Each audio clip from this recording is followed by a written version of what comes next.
नमस्कार, आप देख रहे हैं द एंगल। मैं हूं आपके साथ दीपाली माथुर। नजर डालते हैं इस वक्त की सुर्खियों पर। ट्विटर के बाद कांग्रेस नेता राहुल गांधी का फेसबुक इंस्टाग्राम ब्लॉक। दिल्ली दुष्कर्म पीड़िता के परिवार की पहचान की थी उजागर। राजीव गांधी की जयंती पर सूचना तकनीकी से सुशासन पर हुआ मंथन। मुख्यमंत्री अशोक गहलोत ने दल बदल विरोधी कानून के बहाने भाजपा और केंद्र सरकार को घेरा। नागौर सांसद हनुमान बेनीवाल ने राज्यपाल कलराज मिश्र से की मुलाकात। 18 रालोपा उम्मीदवारों के नामांकन खारिज होने के मामले से कराया अवगत। राजस्थान भाजपा के पूर्व मंत्री रोहिताश्व शर्मा ने फिर भाजपा आलाकमान पर तंज कसा। कहा, आखिर सत्य की जीत हुई। विधानसभा चुनाव के बाद बंगाल में हुई हिंसा को लेकर एक बार फिर ममता बनर्जी को झटका लगा है। कलकत्ता हाईकोर्ट के जस्टिस आईपी मुखर्जी ने पश्चिम बंगाल में चुनाव बाद हुए जघन्य अपराधों की जांच सीबीआई को सौंपने के निर्णय से सहमति व्यक्त की है। अपने अलग से लिखे फैसलों में कहा कि मानव अधिकार आयोग की समिति के दुराग्रह से ग्रसित होने के आरोप में दम नहीं है। कलकत्ता हाईकोर्ट के न्यायमूर्ति मुखर्जी ने कहा कि मानव अधिकार आयोग द्वारा गठित समिति के पास 5 न्यायाधीशों की पीठ के आदेश के तहत ही जांच करने और एकत्र किए गए तथ्यों को पेश करने का अधिकार था। फेसबुक और इंस्टाग्राम ने भी राहुल गांधी के दिल्ली दुष्कर्म पीड़िता के परिवार की पहचान उजागर करने वाली पोस्ट को हटा दिया है। दरअसल राष्ट्रीय बाल संरक्षण आयोग ने उस पोस्ट को हटाने का नोटिस सोशल मीडिया प्लेटफॉर्म को दिया था। इससे पहले ट्विटर ने उसे अपनी नीतियों का उल्लंघन बताते हुए उनका ट्विटर ब्लॉक कर दिया था।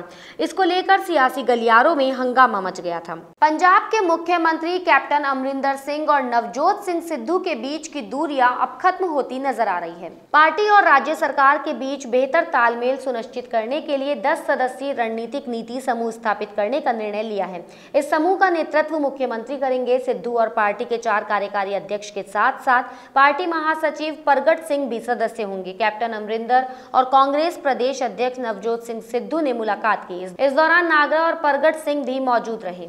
राजस्थान के पूर्व राज्यपाल कल्याण सिंह की हालत में अपेक्षित सुधार नहीं हो रहा है। लखनऊ के संजय गांधी पीजीआई में बीती 4 जुलाई से भर्ती कल्याण सिंह के स्वास्थ्य का हालचाल लगातार सीएम योगी आदित्यनाथ भी ले रहे हैं।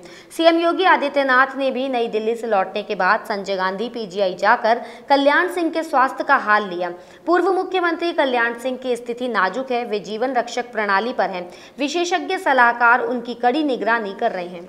केंद्र की मोदी सरकार डिजिटल कॉमर्स के लिए ओपन नेटवर्क विकसित करने की योजना बना रही है। विश्व में ई कॉमर्स दिग्गज अमेजॉन और फ्लिपकार्ट के लिए अच्छी खबर नहीं है। ई रिटेलर्स के पास कई समस्याएं हैं, जिसमें एक चल रही एंटी ट्रस्ट जांच, फ्लैश बिक्री पर एक प्रस्तावित प्रतिबंध और विभिन्न व्यापारियों के निकायों के 12 मासी विरोध शामिल है। भारत के $800 अरब के खुदरा बाजार पर हावी होने के अमेजॉन और फ्लिपकार्ट की महत्वाकांक्षी को एक नई मुश्किलों का सामना करना पड़ सकता है। भारत का वाणिज्य मंत्रालय डिजिटल मार्केट में एकाधिकारवादी प्रथाओं को समाप्त करना चाहता है। महाराष्ट्र के बुलढाणा के सिंदखेड़ राजा में बड़ा सड़क हादसा हो गया है। सरियों से भरा हुआ ट्रक पलटने से 13 मजदूरों की मौत हो गई, जबकि अन्य 3 लोग जख्मी बताए जा रहे हैं। प्राप्त जानकारी के मुताबिक जख्मी लोगों को उपचार के लिए अस्पताल ले जाया गया है। जानकारी के मुताबिक महाराष्ट्र के बुलढाणा में 15 मजदूरों को लेकर जा रहा एक ट्रक पलट गया। बताया जा रहा है कि चालक की लापरवाही से ये हादसा हुआ है। पूर्व प्रधानमंत्री राजीव गांधी की 77वीं जयंती पर राजस्थान में राजीव 2021 समारोह का आयोजन हुआ। कार्यक्रम की अध्यक्षता मुख्यमंत्री अशोक गहलोत ने की। कार्यक्रम को संबोधित करते हुए मुख्यमंत्री अशोक गहलोत ने राजीव गांधी के समय दल बदल विरोधी कानून के बहाने बीजेपी और केंद्र सरकार को घेरा है। उन्होंने कहा, राजीव गांधी ने राजनीति में दल बदल से आया राम गया राम की बुराई को रोकने के लिए दल बदल विरोधी कानून बनाया। आज इस दल बदल कानून का तोड़ निकाल लिया है कि विधायकों से इस्तीफे दिलवा दीजिए। ऐसा कई राज्यों में हुआ है। इसी तरीके से चुनी हुई सरकारें बदल रही है। वहीं उन्होंने कहा कि हर साल राजीव गांधी की जयंती पर राजीव गांधी इनोवेशन अवार्ड दिए जाएंगे। वहीं मानव संसाधन मंत्रालय के नाम बदलने पर भी उन्होंने तंज कसा है। केंद्रीय मंत्री भूपेंद्र यादव राजस्थान में जन आशीर्वाद यात्रा निकाल रहे हैं। भाजपा की जन आशीर्वाद यात्रा पर कांग्रेस हमलावर हो गई है। प्रदेश कांग्रेस मुख्यालय में राजीव गांधी की जयंती पर पीसीसी चीफ गोविंद सिंह डोटासरा ने कहा कि ये भाजपा की यात्रा नहीं है। अगर ये भाजपा की यात्रा होती तो वसुंधरा राजे भी होती। ये किसानों के हक पर दमन करने वाले लोग आज किसान को चिढ़ाने के लिए, उसके घावों पर नमक छिड़कने के लिए ये कह रहे हैं कि हम तो आ गए।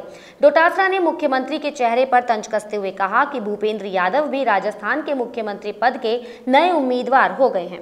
कांग्रेस में टिकट वितरण को लेकर घमासान मचा हुआ है। जोधपुर में जिला परिषद और पंचायत समिति चुनाव में टिकट वितरण को लेकर कांग्रेस नेता बद्रीराम जाखड़ ने संभाग प्रभारी रामलाल जाट और जिला प्रभारी विधायक प्रशांत बैरवा पर गलत टिकट वितरण के आरोप लगाए हैं। प्रशांत बैरवा ने कहा कि जोधपुर की स्थिति काफी महत्वपूर्ण है और जोधपुर में चुनाव लड़ने वाले उम्मीदवार भी ज्यादा है। इसके साथ ही उन्होंने जोधपुर टिकट वितरण पर चल रहे विवाद पर कहा कि अगर झगड़े हैं तो इसका मतलब वहां कुछ अच्छा होने जा रहा है।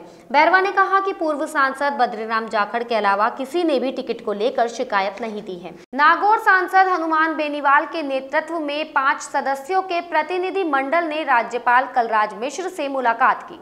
इस दौरान राज्यपाल को पंचायती राज चुनाव में जोधपुर जिले की पीपाड़ पंचायत समिति में 18 रालोपा उम्मीदवारों के नामांकन खारिज होने के मामले से अवगत करवाया गया। आरएलपी प्रतिनिधि मंडल ने राज्यपाल से इतनी बड़ी संख्या में एक साथ एक ही पार्टी के नामांकन खारिज किए जाने को गंभीर मसला बताते हुए हस्तक्षेप की अपील की। सांसद हनुमान बेनीवाल ने इस घटनाक्रम में उपखंड अधिकारी की कार्यशैली पर सवाल उठाए। उन्होंने आरोप लगाते हुए कहा कि उपखंड अधिकारी ने सरकार के इशारे पर 18 रालोपा उम्मीदवारों के नामांकन खारिज किए। राजस्थान भाजपा नेता रोहिताश्व शर्मा ने अपने निष्कासन को लेकर प्रदेश अध्यक्ष सतीश पूनिया पर निशाना साधा है। उन्होंने कहा कि उनके निष्कासन को लेकर आलाकमान ने जांच कराई। जांच में ये सही पाया गया कि नेता क्षेत्र का दौरा नहीं करते हैं। प्रदेश अध्यक्ष सतीश पूनिया ने कोरोना काल में अलवर जिले का दौरा ही नहीं किया। आलाकमान के बाद पूनिया ने अलवर का दौरा किया। वहीं उन्होंने कहा कि केंद्रीय मंत्री भूपेंद्र यादव अलवर में अपनी जन आशीर्वाद यात्रा में ये संदेश दिया कि वसुंधरा राजे हमारी नेता है। भिवाड़ी में जनसभा में वसुंधरा राजे की जमकर तारीफ की। धौलपुर जिले में तेज रफ्तार बस ने 2 लोगों को टक्कर मार दी। दुर्घटना में 38 वर्षीय युवक की मौके पर ही मौत हो गई। वहीं दूसरा युवक गंभीर रूप से घायल हो गया। घटना के बाद बस चालक मौके से फरार हो गया। हादसे की सूचना स्थानीय लोगों ने पुलिस को दी। घटना की सूचना पर मौके पर पहुंची पुलिस ने मृतक के शव को कब्जे में लेकर जिला अस्पताल की मोर्चरी में रखवाया और घायल को जिला अस्पताल में भर्ती करवाया। रायथल में श्री वेद माता गायत्री ट्रस्ट जालोर की ओर से गायत्री महायज्ञ कार्यक्रम संपन्न हुआ। इसमें राजपुरोहित समाज के नेतृत्व में अन्य समाज के लोगों की भी भागीदारी हुई। कार्यक्रम का संचालन बहन लीलावती राजपुरोहित ने किया। कार्यक्रम में रायथल सरपंच प्रतिनिधि जसराज सिंह राजपुरोहित, शंकर सिंह राजपुरोहित गायत्री परिवार, हनुमान सिंह राजपुरोहित व्यवस्थापक, गायत्री शक्तिपीठ जालोर सहित बड़ी संख्या में लोग शामिल हुए। डीडवाना शहर के झालरिया मंदिर के बड़ा स्थान में झूलोत्सव कार्यक्रम हुआ। मंदिर के मठ स्वामी घनश्यामाचार्य महाराज के पावन सानिध्य में भगवान जानकी वल्लभ का मनमोहक श्रृंगार करके झूला झुलाया जाता है। इस मौके पर मंदिर परिसर में विशेष रोशनी कर सजाया जाता है। रात्रि में आयोजित कार्यक्रम में भक्तगण मंदिर पहुंचकर दर्शन कर रहे हैं। इसी तरह नागौरिया मंदिर में भी झूलोत्सव कार्यक्रम चल रहा है। इस बुलेटिन में फिलहाल इतना ही। अगर आपको हमारा वीडियो पसंद आया हो तो हमारे चैनल को लाइक, शेयर और सब्सक्राइब जरूर करें।